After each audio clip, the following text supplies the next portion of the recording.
주신 하나님 말씀 마태복음 제10장 24절부터 42절까지 말씀입니다. 마태복음 제10장 24절부터 42절까지 24절부터 26절까지 우리 한 목소리로 천천히 맞춰 읽겠습니다. 시작. 제자가 그 선생보다 또는 종이 그 상전보다 높지 못하나니 제자가 그 선생 같고 종이 그 상전 같으면 조카도다. 집 주인을 바알세불이라 하였거든 하물며 그 집 사람들이랴. 그런즉 그들을 두려워하지 말라. 감추인 것이 드러나지 않을 것이 없고 숨은 것이 알려지지 않을 것이 없느니라. 아멘. 10장의 상반절에서 12명의 제자들의 이름을 소개하시고 그리고 그들이 복음을 전할 때 어떤 자세로 복음을 전해야 하는지 알려주셨던 예수님이 계속해서 어떻게 제자의 사명을 감당해야 하는지 말씀하십니다. 24절부터는 예수님과 제자의 길은 같을 수밖에 없다는 것을 알려주시죠. 25절에 제자가 그 선생 같고 종이 그 상전 같으면 조카도다. 그러니까 제자가 선생 같아야 하고 선생이 제자 같아야 된다. 종이 상전 같아야 된다. 지금 이런 말씀하시는 거죠. 그 집 주인을 바알세불이라 하였거든 하물며 그 집 사람들이랴. 여기 그 집 주인은 예수님을 가리키는 것이고요. 그 집 사람들은 제자들을 가리키는 겁니다. 그 집 주인을 바알세불이라 한대요. 바알세불이 뭐냐면요, 이렇게 생겼습니다. 네, 바알세불이 뭐냐면 이렇게 생겼어요. 이걸 바알세불이라고 그래요. 똥파리 신이죠. 다산과 풍요의 신을 상징합니다. 똥파리가 얼마나 그 새끼를 많이 납니까? 구더기요. 그 예수님을 똥파리 취급하는 겁니다. 예수님을 똥파리 취급을 하는데 예수님의 제자들을 어떻게 대하겠냐 지금 얘기를 하시는 거예요. 이것은 앞으로 제자들이 어떤 대우를 받을 것인가에 대한 예견을 알려주시는 것입니다. 당시 실제로 예수님은 갈릴리 시골 귀퉁이에서 일어난 이단의 괴수 정도로 여겨졌습니다. 이런 대우를 받은 제자들에게 용기를 주시죠. 26절에 그런즉 그들을 두려워하지 말라. 반드시 진실이 드러날 것이다. 지금은 27절 어두운 데서 이르는 것을 광명한 데서 말할 것이고 귓속말로 듣는 것을 집 위에서 전파할 거야. 그때도 최측근에게 전달하는 중요한 정보나 진리들을 바로 옆에 앉아서 귓속말로 전달했다고 합니다. 하나님의 때가 되면 그때는 모든 사람들이 듣고 알 수 있도록 당당하게 진리를 선포할 것이라는 것이죠. 그러니 두려워하지 말고 담대히 제자의 사명을 감당하라, 이런 의미입니다. 28절에 몸은 죽여도 영혼은 능히 죽이지 못하는 자들을 두려워하지 말고 오직 몸과 영혼을 능히 지옥에 멸하실 수 있는 이 곧 여호와 하나님을 두려워해라. 29절에 참새 한 마리도 하나님이 허락하지 않으시면 떨어지지 않는다. 30절 하나님은 너희의 머리털도 다 세신다. 그러니 31절에 두려워하지 말라. 이 땅의 그리스도인들이 두려워해야 할 유일한 존재가 바로 여호와 하나님이십니다. 하나님 외에 아무것도 두려워할 것이 없습니다. 하나님을 두려워하는 것, 그것을 경외함이라고 말하는 거죠. 하나님을 두려워하면 세상에 두려울 것이 아무것도 없다는 것을 알게 됩니다. 그런데 반대로 하나님에 대한 두려움이 사라지기 시작하면 세상 천지가 두려워할 존재들이에요. 돈이 두렵습니다. 사람이 두려워요. 권력이 두렵습니다. 돈이 빠져나가는 것이 두렵고요. 사람이 내 옆에서 사라지는 것이 두렵고 권력이 빠져나가는 것이 두렵습니다. 그래서 집착하는 거잖아요. 인기도 두렵습니다. 건강도 두렵고요. 잘 되는 것도 두렵고 안 돼도 두렵고 뭔가 막 잘 되어가면 왜 이러지? 이러다가 뭐 한순간에 뭐 문제 생기는 거 아니야? 그 잘 되면 그냥 그 잘 되는 거를 즐기면 되는데 잘 돼도 두려워. 또 안 돼도 또 두려워. 세상 천지가 두려워할 일들 뿐이에요.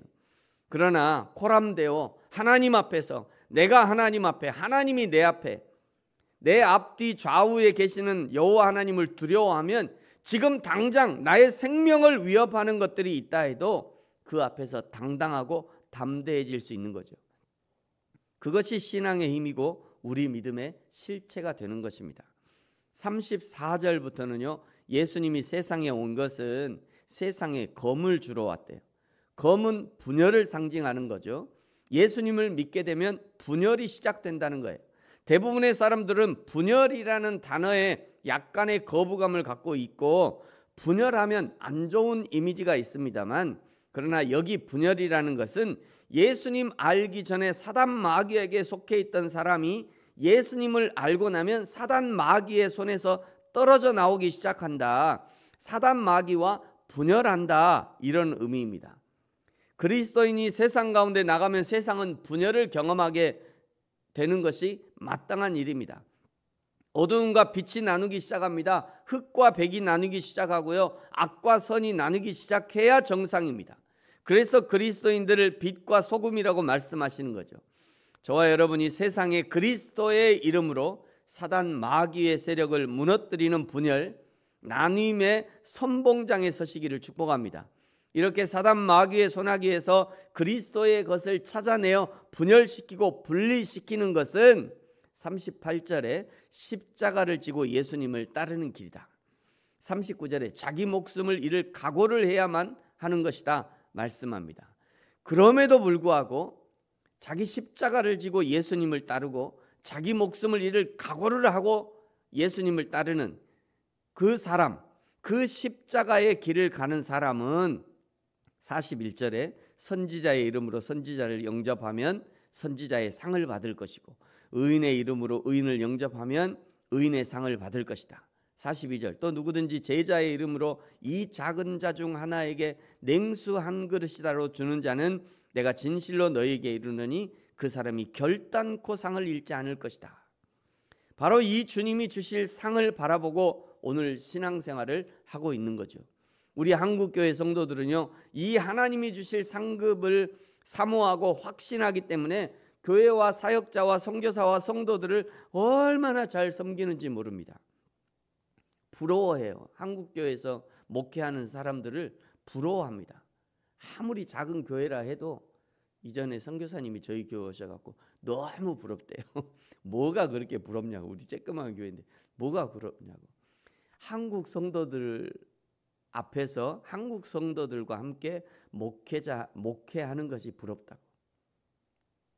교회의 크고 작음을 떠나서 한국 교회들을, 한국 성도들을 섬기는 그 목회를 하는 것이 부럽다, 얘기하시더라고요. 우리 한국교회 성도들은요, 얼마나 잘 섬기는지 모릅니다. 부르심교회가 일본 선교사를 돕고 협력하는 사역을 하기 때문에 일본 선교사들로부터 이런저런 보고를 듣기도 합니다만, 이런 개념, 이 섬김의 개념을 일본 교회에 가르치기가 너무나 어렵대요. 너무나. 이게 요구는 한답니다. 목회자니까 우리를 섬겨주셔야지 왜 우리가 목회자를 섬기냐, 이렇게 물어본다는 거예요. 아니, 목회자가 우리를 섬겨야지 왜 우리가 목회자를 섬기냐. 그거를 가르치기가, 이게 우리 한국교회 성도들은 어려서부터 그냥 늘 보고 자라잖아요. 집에서 고추 처음 따는 것도 요만큼 목사님 먼저 드려야 된다고 갖다 주고, 추수를 해도 요만큼 쌀 한 대박 목사님 먼저 갖다 드려요. 목사님 갖다 드리고. 저는 어려서부터 너무 그런 것들 많이 봤어요. 그래서 당연히 이렇게 섬기는가 보다.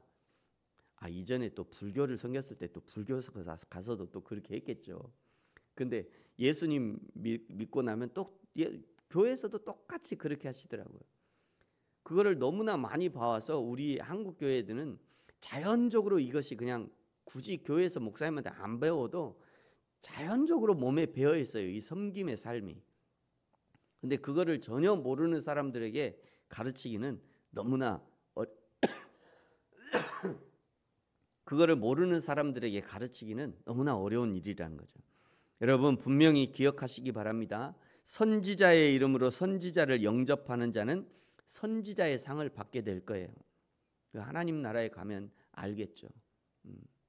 하나님 나라에 가면 의인의 이름으로 의인을 영접하는 자는 의인의 상을 받게 될 겁니다. 제자의 이름으로 이 작은 자, 즉 제자들을 얘기하는 거죠. 그 제자에게 냉수 한 그릇이라도 주는 자는 내가 진실로 너희에게 말하노니 그 사람이 결단코 상을 잃지 않을 것이다. 이것이 하나님의 약속이에요. 그러므로 사랑하는 성도 여러분, 목회자를 섬길 기회가 있거든 최선으로 섬기십시오. 그러면 목회자의 상을 받게 될 거예요. 선교사를 도울 기회가 있거든 최선으로 섬기십시오. 성도 중 누구를 도울 기회가 있거든 최선으로 돕고 섬기고, 예수님의 몸된 교회를 도울 일이 있거든 우리 집 일을 하는 것처럼 돕고, 그리하여 예수님이 주시는 상을 결단코 놓치지 않는 저와 여러분이 되어지기를 예수님의 이름으로 축복합니다. 기도하겠습니다. 하나님 아버지, 감사합니다.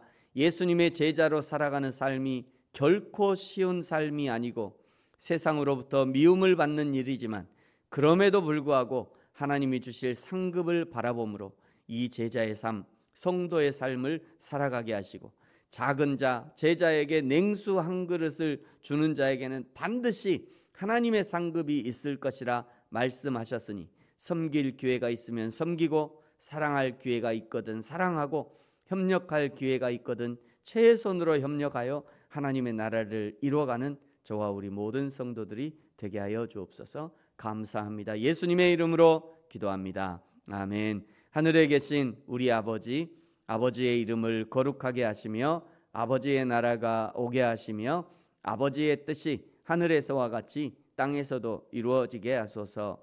오늘 우리에게 일용할 양식을 주시고 우리가 우리에게 잘못한 사람을 용서하여 준 것 같이 우리 죄를 용서하여 주시고 우리를 시험에 빠지지 않게 하시고 악에서 구하소서. 나라와 권능과 영광이 영원히 아버지의 것입니다. 아멘.